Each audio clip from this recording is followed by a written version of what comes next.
தமிழ் சினிமாவில் ஒரு கதை இருக்குது தெரியுமா உங்களுக்கு? யாருன்னு கேட்குறீங்க? ஒரு நடிகைக்கு வந்து மிகப்பெரிய பண நெருக்கடி வருது. ஒரு பழம்பெரும் நடிகை. மிகப்பெரிய பண நெருக்கடி வருது. யார் யார்கிட்டயோ சினிமாவில் கேட்டு பார்க்குறாங்க. எவனும் வந்து 10 காசு தரமாட்டேங்கிறான். ஆனால் வந்து தலைக்கு மேலே கத்தி தொங்குதுன்னு வச்சுக்கோங்களேன். கடன் அடைச்சாகணும். இல்லை கௌரவம் போயிடும். தியேட்டர் கை விட்டு வந்து அவங்க சொத்து ஒன்று கை விட்டு போகுது. அப்போ வந்து பெரிய தொகை தேவைப்படுது. அந்த தொகை தேவைப்படும் போது வந்து என்ன கேட்டால் அவங்களுக்கு ஒரு ஆஃபர் வருது.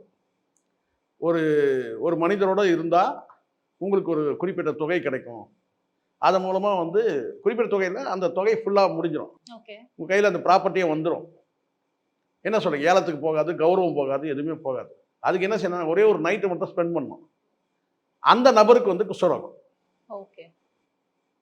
ஆனால் வேற வழி இல்லாமல் அந்த நடிகை வந்து இருந்தாங்க, அவங்க கூட இருந்தாங்க, கடனை அடைச்சாங்க, கௌரவமான வந்து ஒரு வாழ்க்கைக்கு வந்துட்டாங்க. நான் கேட்கக்கூடாதுன்னு வேற சொல்லிட்டேன். ஆனால் யாரும் கேட்காதீங்க. அது சொன்னாதான் பிரச்சனை ஆகுது எனக்கு. சரிங்களா? இது நடந்தது. நான் நடிகை கேவலப்பட்ட நோக்கம் இல்லை. ஆமாம், தமிழ் சினிமாவில்.